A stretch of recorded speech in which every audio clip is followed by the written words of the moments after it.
جو ہمارا مرتی دنیا کے لیے جو رویہ ہے اس کو متاثر کرتا ہے۔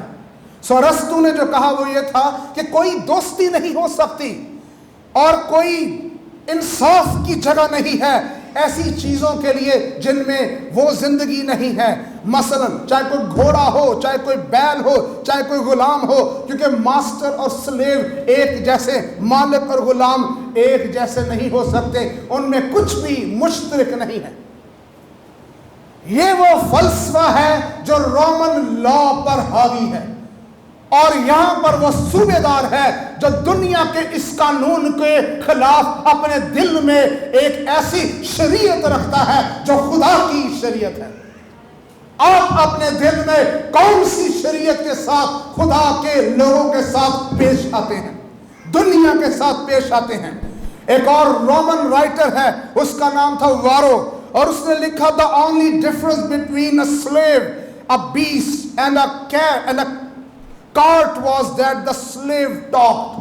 اور اس نے اپنی کتاب میں لکھا آن لینڈڈ اسٹیٹس، اس کے پہلے باب کی 17.1 اس کا جو حصہ ہے، وہ کہتا ہے واحد فرق یہ ہے ان جانوروں میں اور ایک غلام میں کہ غلام بولتا ہے۔ یہ وہ قانون پر چھایا ہوا فلسفہ ہے جو رومن صوبے داروں کو اور رومن آفیسرز کو بروٹلی کرول بناتا ہے، ظالم اور جابر حد تک کرول بناتا ہے۔ اسی لیے آپ جب پیشن مووی میں، جیزس کی مووی میں یسوع کو صلیب دیتے ہوئے ان کو ہنستے اور تمسخر اڑاتے ہوئے دیکھتے ہیں تو آپ اس بات سے اندازہ لگا لیں۔ لیکن یہاں پر ایک ایسا غلام موجود ہے، ایک ایسا صوبے دار موجود ہے جس کا رویہ اپنے معاشرے سے، اپنے علاقے سے، اپنے ماحول سے مختلف ہے۔ اس کے دل میں وہ محبت اور کمپیشن پایا جاتا ہے جو اس کے نوکر کے لیے ہونا چاہیے۔ سو انتیموس یونانی کا لفظ ہے جو یہ کہتا ہے وہ اس کو انتہائی عزت کی جگہ پر رکھتا تھا۔ اور یہاں پر جو یونانی میں جو لفظ آیا ہے اور اس نے کہا عزیز تھا، بیماری سے مرنے کو تھا۔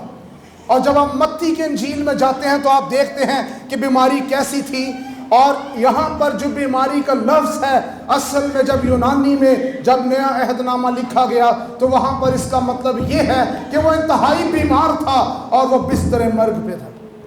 اور متی کا حوالہ ہمیں یہ بتاتا ہے کہ وہ فالج کا مریض تھا، اسے فالج ہو گیا تھا۔ رومن لا اس کو پرمیشن دیتا ہے کہ وہ اس کو ختم کر دے، وہ اس کو پھینک دے، وہ اس کو مار دے، لیکن ایک اور شریعت ہے جو اس کو اٹریکٹ کرتی ہے اور وہ خدا کی محبت کی شریعت ہے جو اس کے دل میں موجود ہے۔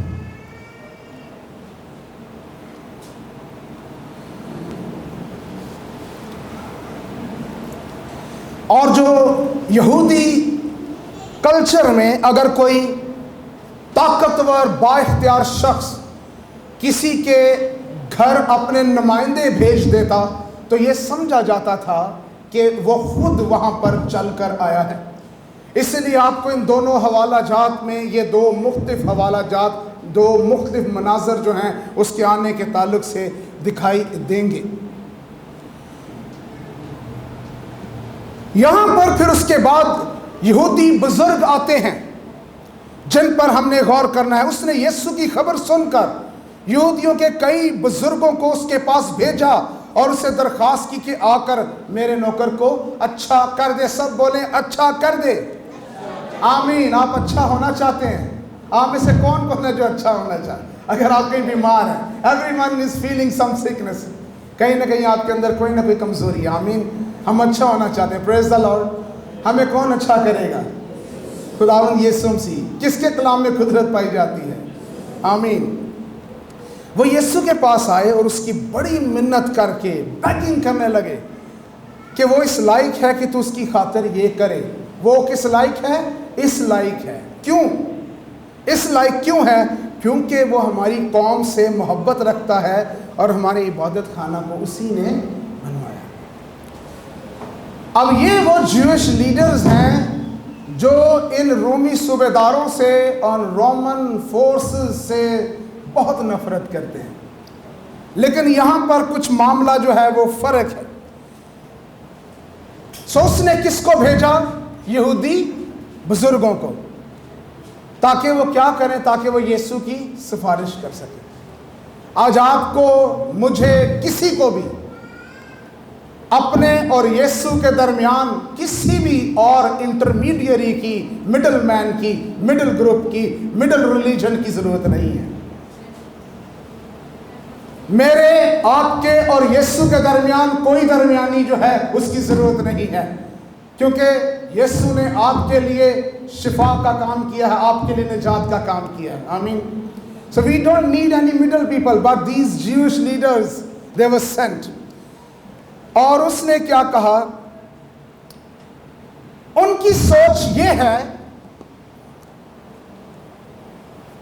جو کہ اس رومی غیر قوم کے صوبے دار سے ہٹ کے ہے، اور اسی لیے یسوع اپنے لوگوں پر، خداوند یسوع اپنے لوگوں پر حیران ہے۔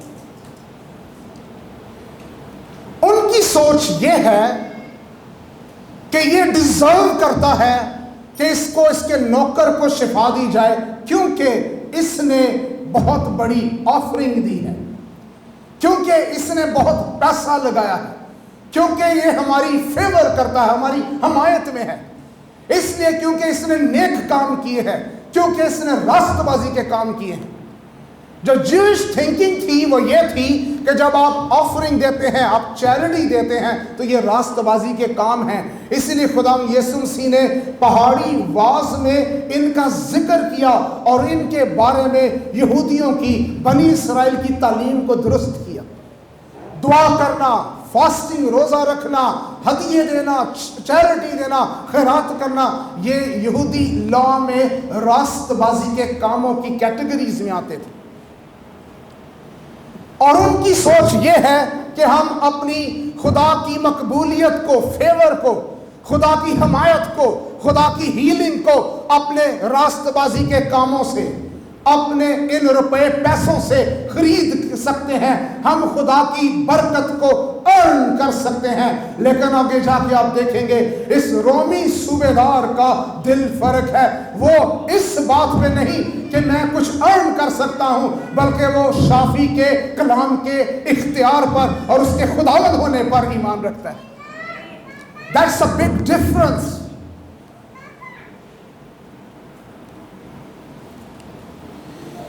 تو ہمیں یہاں پہ اس کے کردار کا ایک اور پہلو نظر آتا ہے۔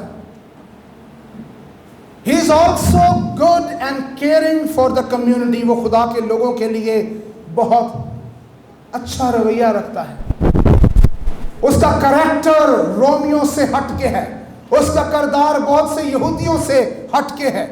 وہ خداوند یسوع مسیح کا احترام کرتا ہے، وہ خداوند یسوع مسیح کے کلام پر بلیو کرتا ہے، ایک یقین رکھتا ہے، وہ اس کے محض کلام پر، اس کے کلام کے اختیار پر اعتماد کرتا ہے۔ وہ یہودیوں کے ساتھ، اس فیتھ کمیونٹی کے ساتھ اچھے رابطے میں ہے۔ وہ ان کی کمیونٹی کے لیے، ان کے فیتھ کے لیے، ان کے مذہبی اعتقاد کے لیے اچھا دل رکھتا ہے۔ وہ اپنے نوکر کے لیے اچھا دل رکھتا ہے۔ وہ یہاں تک کہ یسوع کو آنے نہیں دینا چاہتا اپنے گھر میں، کیونکہ وہ اس بات کے لیے بھی سینسٹیوٹی رکھتا ہے کہ کہیں یسوع کے لیے بطور ایک یہودی ربی یہ کوئی بات اس کی شہرت، اس کی ساکھ پر اثر نہ کرے۔ تو ہمیں اس شخص میں ایک ڈیفرنٹ کریکٹر نظر آتا ہے، ایک ڈیفرنٹ کردار نظر آتا ہے۔ ہم اپنے آپ کو کہاں پہ اس رومی صوبے دار کے ساتھ کمپیئر کر سکتے ہیں؟ آئیں کچھ دیر کے لیے اپنی زندگی میں غور کریں، اور یہ باتیں سن کر ہم دیکھتے ہیں 6 سے 8 آیت میں خداوند یسوع مسیح چل پڑے۔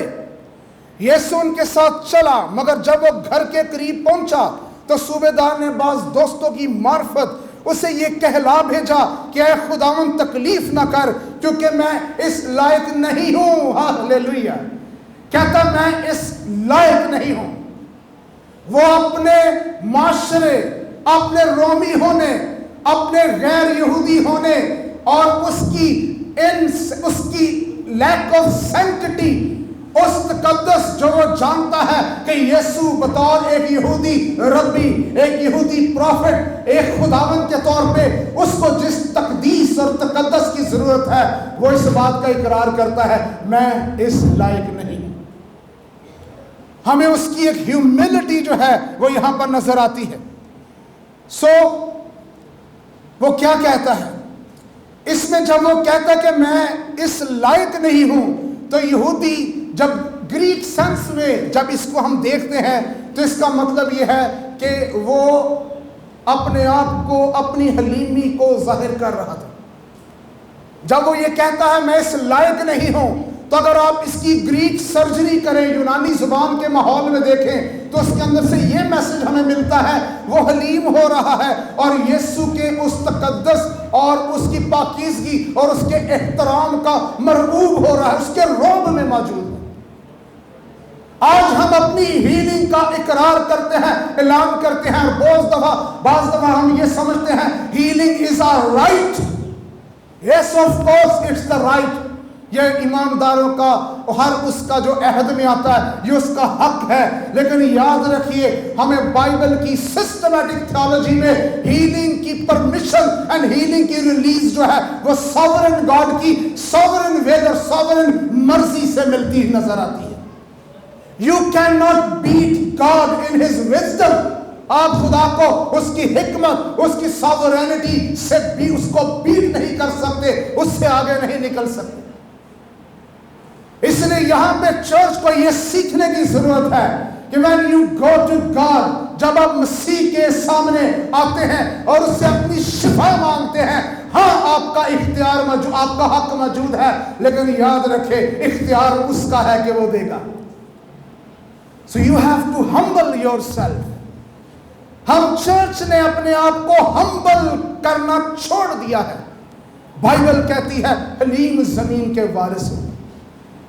When you need something, Old Testament کے جو پیٹریارکس تھے انکلوڈنگ سامس the Great، ہم دیکھتے ہیں جب وہ اپنی برکت کے لیے بادشاہ کے سامنے آتا ہے، خدا کے سامنے آتا ہے، تو اپنے آپ کو حلیم کر دے.